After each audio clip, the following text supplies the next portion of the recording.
अस्सलामुअलैकुम। वीडियो को लाइक करें, हमारे चैनल को सब्सक्राइब करें और पास वाले बेल आइकॉन को दबा दें, जिससे आपको हमारी आने वाली हर न्यू वीडियो की नोटिफिकेशंस मिलती रहे। आज दर्द भरी बातें सब करते हैं, आज दर्द भरी बातें सब करते हैं, लेकिन दीन के लिए कौन क्या कर रहा है, कौम के लिए कौन क्या कर रहा है। मिसाल के तौर पर एक जंग हो रही है, नन्हे नन्हे मासूम बच्चों को शहीद किया जा रहा है, जवान औरतें बेवा हो रही हैं, हॉस्पिटलों पर तक बम धमाके किए जा रहे हैं। इन हालात में मुसलमान क्या कर रहा है? आप बताएं क्या कर रहा है? क्या सिर्फ दर्द भरी क्लिपें हैं, शहादतों की तस्वीरें व्हाट्सएप पे शेयर करने से मसाइल हल हो जाएंगे, या जलसों में दर्द भरी बातें करने से मसाइल हल हो जाएंगे? आप मुझे बताएं। पूरे हिंदुस्तान में मैं लोगों से ये कह रहा हूं, जंग फिलिस्तीन में हो रही हो, हिंदुस्तान में जंग फिलिस्तीन की जंग को लेकर हमें माहौल नहीं खराब करना अपने मुल्क का, हमें अपने मुल्क का अमन अजीज है।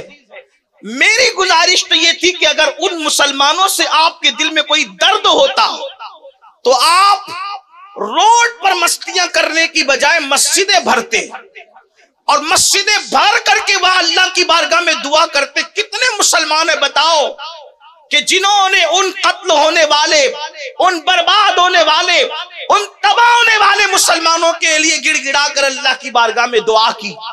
जिस कौम को अपने बच्चों के लिए दुआ की फुर्सत नहीं है, वो कौम के जवान दूसरों के तबाह होने वाले बच्चों के लिए क्या दुआ करेंगे?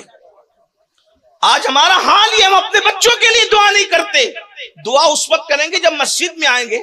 जो कम बारों में बैठी हो, जो कम नशों में बैठी हो, जो कम जुआ खेल रही हो, जो कम किसी पे जुल्म कर रही हो, जो कम हराम खाने में मुब्तला हो गई हो, जो कौम दीन धर्म सब कुछ फरामोश कर चुकी हो, उस कौम के अंदर मुरव्वत कहां से रहेगी? तो याद रखना, सरकार गौसियत माप ने ये हालात देखे और हालात देखने के बाद देखा कि अल्लाह का दीन इतना कमजोर हो चुका है, अल्लाह का दीन इतना, बल्कि अल्लाह ने उनको दिखाया भी। एक रास्ते से तशरीफ ले जा रहे थे, मशहूर बात है, एक रास्ते से तशरीफ ले जा रहे थे, देखा कि एक मरियल जैसा अधमरा, बिल्कुल अब दम टूटने वाला है, ऐसा कोई बंदा पड़ा हुआ है और वो कहता अब्दुल कादिर मेरी मदद कीजिए, अब्दुल कादिर मेरी मदद कीजिए, अब्दुल कादिर मेरी मदद कीजिए। सरकार गौसे पाक ने उस अधमरे और दम तोड़ते हुए इंसान को देखा, जवान को देखा, तो उसका हाथ अपने हाथ में लिया। उलमा फरमाते हैं, सीरत निगार लिखते हैं कि मुर्शिद गौसे पाक ने जैसे उस जवान का हाथ अपने हाथ में लिया, वो एक तंदुरुस्त तवाना होकर के खड़ा हो गया। आपने हाथ में लिया और वो तंदुरुस्त होकर के खड़ा हो गया, तो आपको हैरत हुई। तो उसने कहा अब्दुल कादिर मैं कोई इंसान नहीं हूं, बल्कि अल्लाह ने आपको ये बताना था कि आपके नाना का दीन बिल्कुल उसी हालत में था जैसे आपने मेरी हालत देखी, मगर आपने मेरी मदद की तो आपने मुझे जिंदा कर दिया, आपके नाना के दीन को जिंदा कर दिया। आप मुहय्युद्दीन हो, मुहय्युद्दीन, दीन को जिंदा करने वाले हो। वहां से जब आप निकले और मस्जिद में गए तो पूरी मस्जिद पुकार रही थी, या मुहय्युद्दीन, या मुहय्युद्दीन, ऐ दीन को जिंदा करने वाले, दीन को जिंदा करने वाले। देख ले, हर इंसान को खिदमत की बुनियाद पर अलग अलग लक़ब मिला। किसी को इमाम आज़म कहा गया, किसी को मुजद्दिद कहा गया, किसी को मुफस्सिर कहा गया, किसी को कुछ कहा, किसी को कुछ कहा, किसी को कुछ कहा, लेकिन ये शान गौसे आज़म की है। मुहय्युद्दीन सिर्फ गौसे पाक का लक़ब है कि आपने दीन को जिंदा किया है। लोगों को इस पे हैरत है कि वो मुर्दे कैसे जिंदा करते थे। हमने कहा सबका अपना अपना ज़ौक़ है, हमें मुर्दा जिंदा करने पे क्या हैरत होगी? जो खुदा का दीन जिंदा कर सकता है वो मुर्दों को क्यों जिंदा नहीं कर सकता? मुर्दों को जिंदा करने से बड़ी करामत दीन को जिंदा करना है। लेकिन उसके लिए गौसे पाक ने मेहनत कितनी की। आपने कौम को कुरान और सुन्नत की तरफ बुलाया, आपने अल्लाह के बंदों को अल्लाह की तरफ बुलाया। आपने वाज के जरिए से जो मेहनत की है, आपकी वाज और नसीहत की कुल मुद्दत जो है 40 साल कमोबेश बताई जाती है।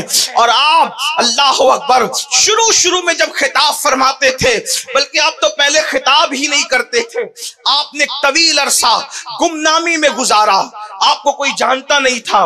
गौसे पाक फरमाते हैं, न मैं बगदाद वालों को जानता था, न बगदाद वाले मुझे जानते थे, बल्कि मैं जंगलों में अल्लाह की इबादतें करता और भूख और प्यास की वजह से मैं बेहोश होकर जमीन पे गिर पड़ता, तो जंगली लोग या शिकारी लोग या लकड़हारे मुझे उठा करके ले जाते और मुर्दा समझ करके मुझे तख्ते पे लिटा देते, और जब गुस्ल देने के लिए मुझ पे पानी डालते तो मैं आंख खोल करके कहता क्या कर रहे हो, तो लोग कहते तू तो मर चुका था अजनबी। मैं मस्ताना वार नारा लगा के निकल पड़ता। सरकार गौसे पाक फरमाते हैं, अल्लाह की इबादत में मैंने इतनी मुशक्कतें झेली, जो तकलीफें मैंने उठाई है, अगर वो पहाड़ पे डाल दी जाए तो पहाड़ रेजा रेजा हो जाए। ये मर्तबे यूं नहीं मिलते। आज मुर्दा जिंदा करने का शौक सबको है, आज पानी पर चलने का शौक सबको है, लेकिन आपसे पूछता हूं, जिस कौम का हाल ये हो कि जुमा की 14 रकअतें पढ़ना भी जिन पे भारी पड़ती हो, उनको ये मर्तबे कैसे मिलेंगे, उनको ये मकाम कैसे मिलेंगे, उनको ये अजमतें कैसे मिलेगी। याद रखना, ये मर्तबे यूं ही नहीं मिला करते, बड़ी मेहनतें होती है। तो सरकार गौसियत माब, मैं जल्दी जल्दी अपनी बात की तरफ आ रहा हूं। सरकार गौसियत माब ने पहले तो गुमनामी में जिंदगी गुजारी। खुद फरमाते हैं, एक मर्तबा रसूलुल्लाह और मौलाए कायनात की मुझे जियारत हुई। फरमाते मैंने हुजूर को देखा, मौला अली को देखा, तो अल्लाह के रसूल ने फरमाया, अब्दुल कादिर मेरे बेटे, तुम खिताब क्यों नहीं करते, तुम बयान क्यों नहीं करते। अस्की नाना जान में अचमी हूं। आपका ताल्लुक गिलान से था और गिलान ईरान का एक इलाका है, तो अर्ज के नाना जान में अजमी हूं, यहाँ के लोग अरबी हैं, मैं कैसे खिताब करूं। तो अल्लाह के रसूल अलैहिस्सलाम ने फरमाया, अपना मुंह खोलो, और 7 मर्तबा लुआबे दहन आपने गौसे आजम के मुंह में डाला, और साथ में मौलाए कायनात भी थे। मौला अली ने 6 मर्तबा डाला।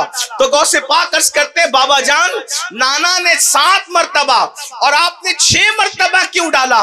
कुर्बान जाए, अदब का अंदाज देखें। मौला अली फरमाते, मेरे बेटे, रसूलुल्लाह के अदब की वजह से मैंने 6 मर्तबा डाला। अगर 7 मर्तबा डालता तो बराबरी का शायबा होता, और इसमें बेअदबी थी, तो बेअदबी से बचने के लिए हुजूर ने 7 मर्तबा डाला, तो मैंने 6 मर्तबा डाला। इससे पता चला वो अली मुर्तजा होकर हुजूर का इतना अदब करते हैं। आज हमारे पास हुजूर का क्या अदब है। हम कुव्वत इश्क की बात करते हैं, जिस कौम के पास अदब ना हो उस कौम के पास इश्क कैसे हो सकता है। इश्क तो अदब वाली कौम के पास होता है, बेअदबों को कभी इश्क नसीब नहीं होता। आज ये कौम बेअदबी की तरफ है, बेअदब हो चुकी हमारी कौम। न माँ बाप का अदब है, न बड़ों का अदब है, न कुरान का अदब है, न मस्जिदों का अदब है, न नमाज का अदब है, न वलियों का अदब है, न नबियों का अदब है। हत्ता कि ये कौम अल्लाह का अदब भी भूल चुकी। वमा क़दरुल्लाह हक़्क़ा क़द्रिह, तुमने अल्लाह की वो कद्र नहीं की जो कद्र करने का हक था। जो कौम खुदा की बेअदब हो जाए उस कौम को तबाह ही किया जाता है, उस कौम को बर्बाद ही किया जाता है। आप कहेंगे, अमीनुल कादी तू कैसी बात कर रहा है, हम अल्लाह के बेअदब है। मैंने कहा फिर क्या हो, मुझे फलसफा या खुद समझा दो या समझ लो। अल्लाह के बेअदब हो, रसूलुल्लाह के बेअदब हो, और जानबूझकर नहीं, लाशऊरी तौर पर कर रहे हो। मैं आपको गुस्ताखी रसूल कहने नहीं आया, आप मुझसे बड़े आशिक रसूल, आप मुझसे बढ़कर अल्लाह से मोहब्बत करते हैं, लेकिन लाशऊरी तौर पर ही सही कहीं ना कहीं बेअदबी हो रही है। आप कहेंगे वो कैसे। सिर्फ मुझे ऐसा लगता है कि टाइम पूरा हो रहा है, अच्छा 10 मिनट मैं निपटूंगा, बात समेट लूंगा। वक्त की गुंजाइश जितनी है बस उतनी बात करेंगे, लेकिन आप तवज्जो करने चले इसी बात खत्म करते हैं। क्या अल्लाह का अदब, रसूलुल्लाह का अदब ये कौम भूल चुकी, इसीलिए मिट रहे हैं, लुट रहे हैं, तुम्हारे घर लोगों की इज्जत पर है, तूफान की इज्जत पर है, तबाहियों की इज्जत पर है, हवाओं की इज्जत पर है। जिस दिन तुम अल्लाह रसूल के बाद अब बनो कुव्वत इश्क पैदा करो, किसी माँ ने ऐसा लाल पैदा नहीं किया कि तुम्हारी आंख में आंख डाल करके देख सके। अल्लाह का अदब नहीं करते, रसूलुल्लाह का अदब नहीं करते। दलील